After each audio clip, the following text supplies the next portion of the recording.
오늘 말씀은 마태복음 십자가 사건을 통해서 오늘은 십자가에 돌아가신 예수님을 보겠습니다. 사람들의 관심은 역시 어떻게 사는가에 있다고 할 수 있습니다. 어떻게 사는 것이 바른 것인지, 또 어떻게 사는 것이 재미있는 것인지, 하여튼 어떻게 사는가 관심이 많습니다. 그래서 남들을 관찰해서 저 사람은 저렇게 살구나, 이 사람은 이렇게 살구나, 저 사람은 신앙을 저렇게 하구나, 저 교회는 저렇게 하는구나, 남들이 어떻게 사는가에 관심이 있습니다. 그래서 이런 일에 관심을 많이 가진 사람들이 철학자들이요, 사상가들이라고 할 수 있죠. 이 사람들은 평생을 인생이 무엇인가에 관심을 가지고 그것을 연구하는데 자기 모든 인생을 드립니다. 우리가 잘 아는 대로 소크라테스, 플라톤뿐만 아니라 공자, 맹자 이런 분들이 사실 뭘 한 사람들이에요. 평생 인간이 어떻게 살아야 되는가 그걸 연구한 사람인데, 그러나 그 모든 철학자 사상가들이 한 가지로 일치된 답을 찾아서 내놓은 것은 없습니다. 다 달라요. 그거는 뭐예요? 아직 찾지 못했다는 결론이죠. 그러나 놀랍게도 그들이 수천 년 동안 찾아도 찾지 못하는 것을 어린아이라도 노인이라도 또 무학자라도 배운 것이 없는 사람이라도 가까이서 쉽게 찾는 방법이 있습니다. 그것이 하나님의 방법이죠. 왜? 그것은 성경에 간단하게 기록되어 있기 때문에 성경을 아는 사람은 누구든지 수천 년을 찾아도 찾지 못하는 그 진리를 한 번에 찾을 수 있는 하나님의 지혜를 얻을 수 있기 때문에 그렇습니다. 요한복음 14장 6절에 예수님이 아주 직설적이고 단호하게 한마디로 그 모든 것들을 해답을 내놨습니다. 예수께서 이르시되 내가 곧 길이요 진리요 생명이니 나로 말미암지 않고는 아버지께로 올 자가 없느니라. 세상에 우리가 나가야 될 길이 어디 있는가? 그걸 찾아서 헤매는데 예수님은 한마디로 내가 길이다 그랬어요. 이 세상에 뭐가 진리고 뭐가 악인지를 찾아서 성선설이니 성악설이니 별 설을 다 내놔도 서로 일치하는 것이 없는데 예수님은 한마디 했어요. 내가 진리다. 내가 진리다. 그리고 사람들은 불로초를 찾고 죽지 않는 방법이 있을까, 늙지 않는 방법이 있을까 해서도 아무도 이룰 수 없고 죽지 않는 사람이 없었는데 예수님은 내가 그 생명이다 그랬어요. 참 놀라운 말씀이죠. 그리고 많은 사람들이 죽은 다음에는 어떻게 되는가? 용왕님께 가는가, 옥한상제에게 가는가, 지옥에 가는가, 천국에 가는가, 그에 관심이 많죠. 죽은 다음에 어떻게 되는가? 근데 예수님 뭐라 합니까? 나로 말미암지 않고는 아버지께로 올 자가 없느니라 했어요. 나로 말미암지 않고는. 이게 중요한 거죠. 천국에 가든 지옥에 가든 나로 말미암지 않고는 아버지께로 올 자가 없느니라. 나로 말미암지 않고는 나에게 달렸다는 겁니다. 나에게. 예수님께 달린 거예요. 우리가 찾는 길로 가든지 진리를 만나든지 생명을 얻는 모든 것이 나로 말미암지는 안 된다는 거예요. 네, 그거는 예수님이 그 모든 것을 가지고 있는 심판자요, 구원자요, 주권자이기 때문에 세상에 이런 말을 하는 사람이 누가 있겠어요? 소크라테스가 내가 길이요, 다 사람은 그렇게 할 수 없어요. 석가도 내가 진리라고 말할 수가 없습니다. 예수님 안에만 우리가 필요로 하는 영원한 생명이 있고 예수님을 통해서만 그 영원한 생명을 얻는 천국에 갈 수 있는 길이 있다는 것을 여러분들 믿으시면은 자기 인생의 모든 문제가 다 이미 해결된 것입니다. 왜냐하면 오직 우리 인생은 죄 문제를 해결해야 우리 인생 문제가 해결되는데 이 세상에 오직 우리 죄 문제를 해결하신 분은 예수 그리스도 한 분밖에 없다는 것을 믿으시기 바랍니다. 왜? 하나님이 예수 이름 외에는 구원받을 어떤 이름도 주신 적이 없기 때문에 그래요. 그런데 이제 더 중요한 것은 이거는 여러분들이 다 알고 계시죠. 근데 신앙은 실제적으로 해야 됩니다. 개념적으로, 관념적으로, 추상적으로 이런 사람이 많지요.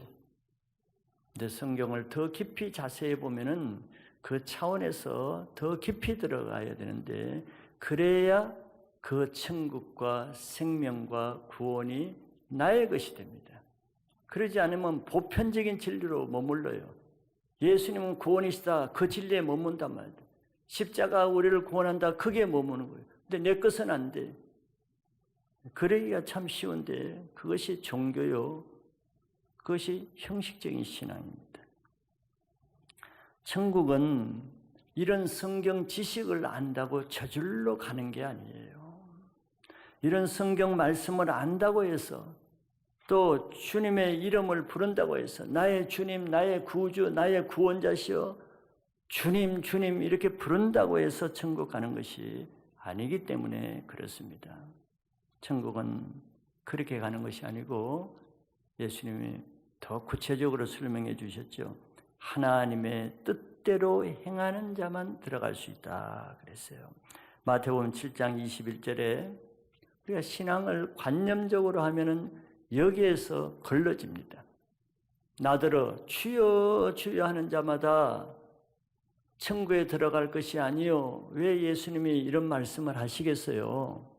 왜 하신다고 생각합니까? 저런 사람이 많으니까 하시죠. 저런 사람이 없다면 저 말씀 하실 이유가 없겠죠. 주여 주여 기도할 때도 주여 주여, 밥할 때도 주여 주여, 일할 때도 주여 주여, 화장실 갈 때도 주여 주여, 얼마나 많이 주여 주여 해요.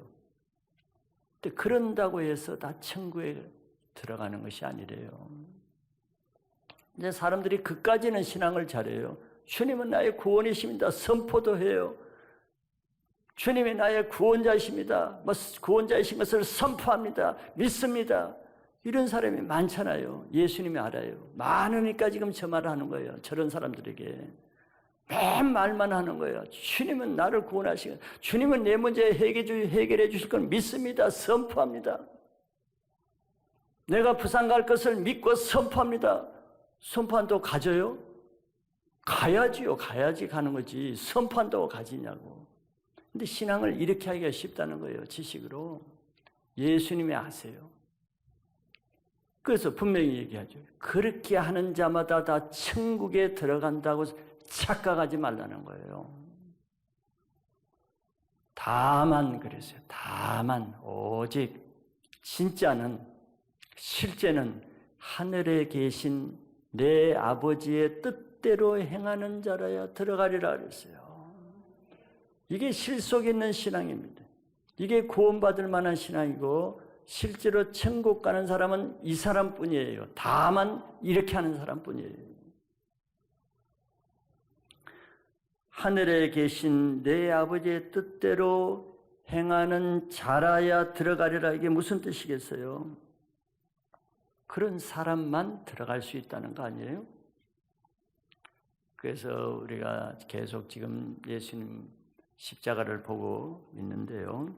자, 예수님께서 십자가를 통해서 저 말뜻이 무엇인지, 저렇게 사는 것이 어떻게 사는 것인지 그거를 사람들이 안 보고는 잘 모르니까 예수님 자신이 하나님 아버지의 뜻대로 사는 삶이 어떤 것인가를 실제적으로 눈에 보이게 손에 잡히게 알만하게 본을 보여주신 것이 십자가 사건에서 잘 나오고 있는 거예요.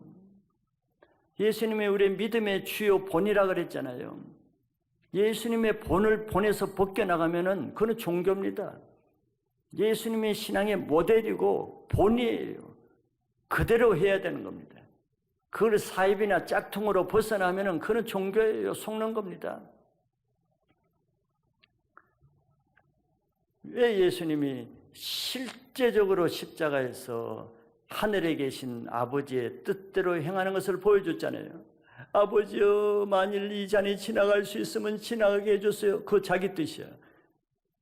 그걸로는 구원이 없죠. 천국에 못 가죠. 그래서 아버지여, 내 뜻대로 하지 마시고 아버지의 뜻대로 하셔서, 예수님도 하늘에 계신 아버지의 뜻대로 살려고 하신 분이고, 그것을 하는 것이 얼마나 쉽지 않고 어려운가를 십자가를 통해서 보여주신 거란 말이에요. 보여주셨는데도 그대로 안 하면 할 말이 없고 우리가 뭐 변명할 수가 없죠. 보여주셨잖아요. 어떻게 사는 건지. 근데 우리는 늘 그거는 예수님의 십자가는 예수님 거예요. 내 건 아니에요. 그거는 예수님이 받아야 될 거죠. 내가 왜 받습니까? 나는 십자가 싫어요. 우리 맨날 이렇게 해요. 남의 십자가로 생각해요. 그렇게 행함이 없는 거예요. 아버지의 뜻과 상관없어요. 이게 속는 신앙입니다. 말로만 주여 주여 하고 있어요. 주여 주여, 주님이 십자가 지신 거 감사합니다. 내가 십자가 안 져도 되게 해주신 거 감사합니다. 맨날 이렇게 주여 주여 한단 말이에요.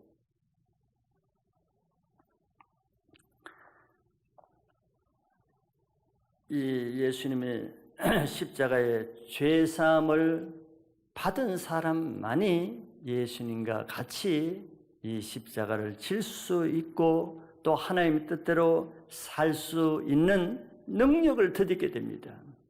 이런 능력이 없으면 마음은 원의로 할 수가 없어요.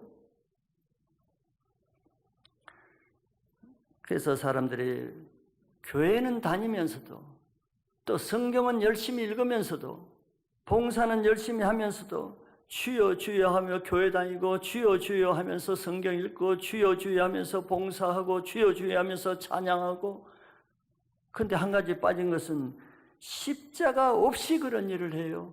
행함이 없어. 행하는 것은 없이 말로만 해요. 그것이 천국에 가지 못한 종교 생활을 하는 사람이 많기 때문에 예수님이 얘들아 그건 아니다. 얘들아 말로만 주여 한다고 가는 게 아니다. 정신 차려라. 하늘에 계신 내 아버지의 뜻대로 해야만 된다.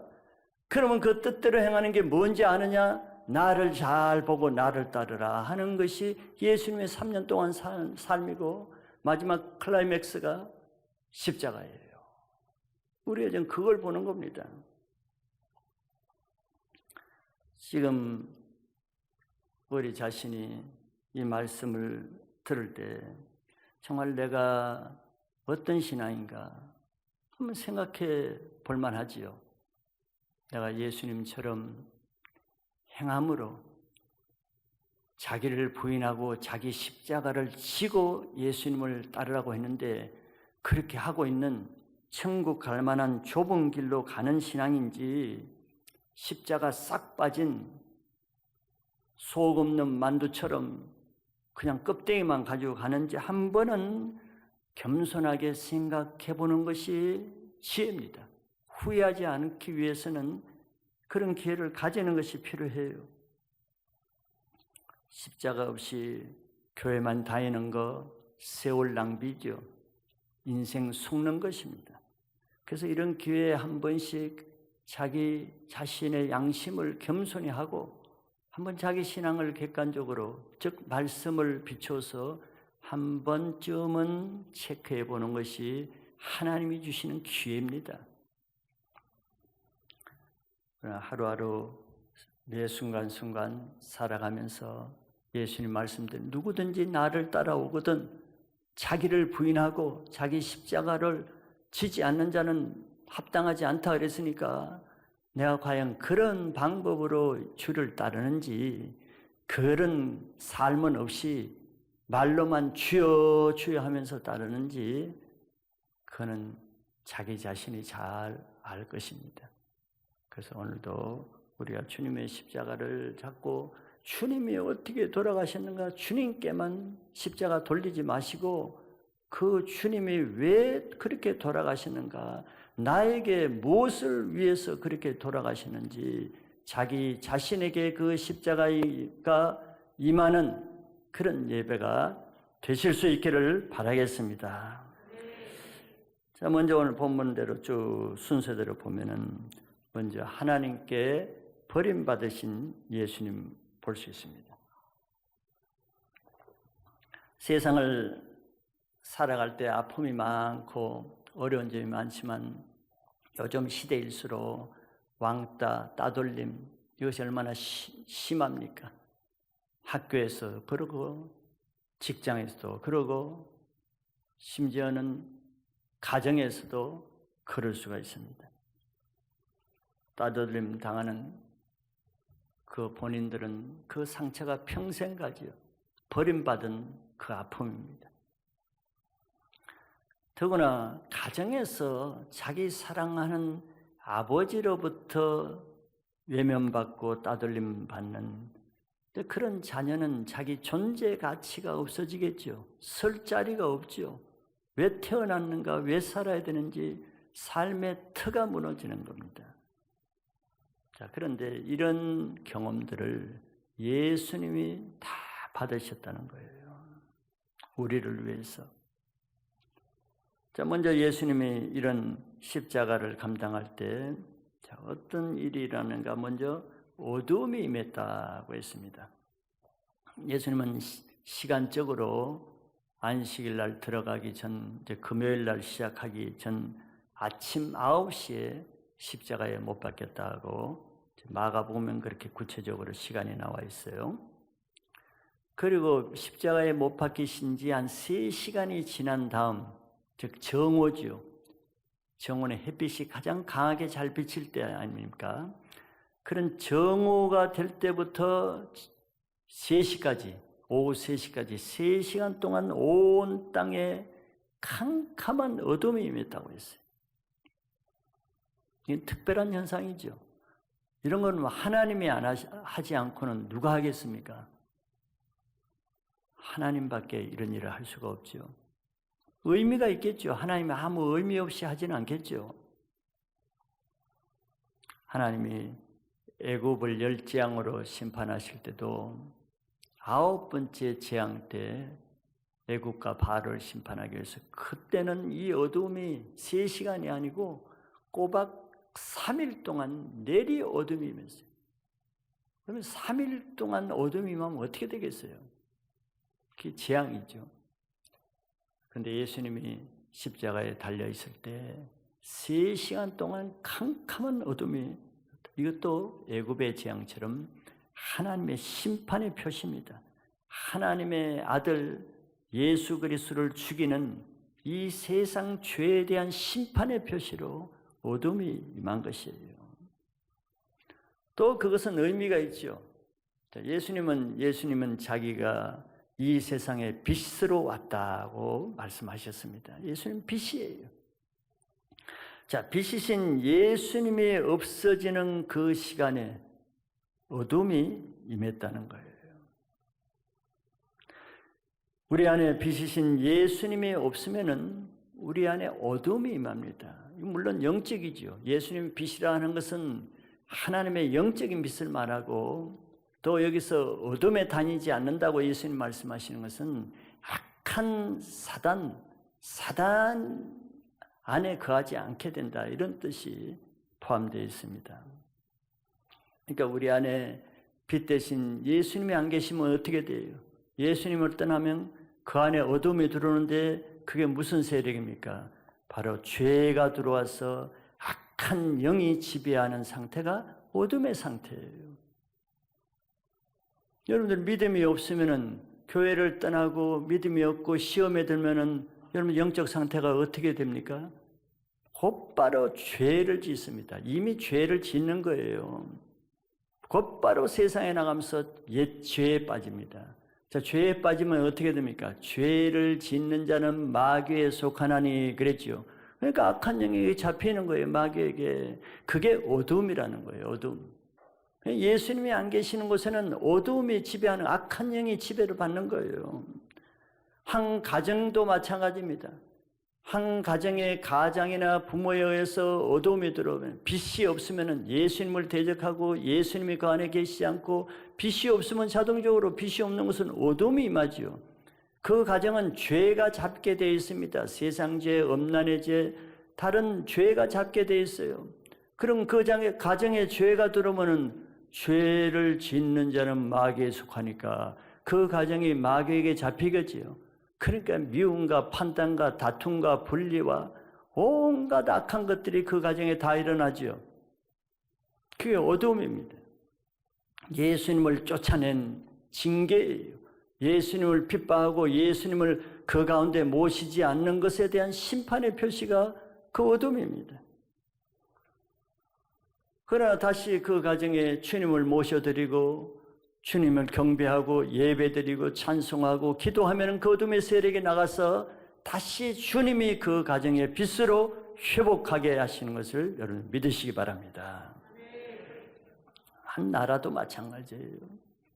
한 나라도 자꾸 예수님의 빛을 핍박하고 교회를 핍박하고 하나님의 사람을 대적해봐요.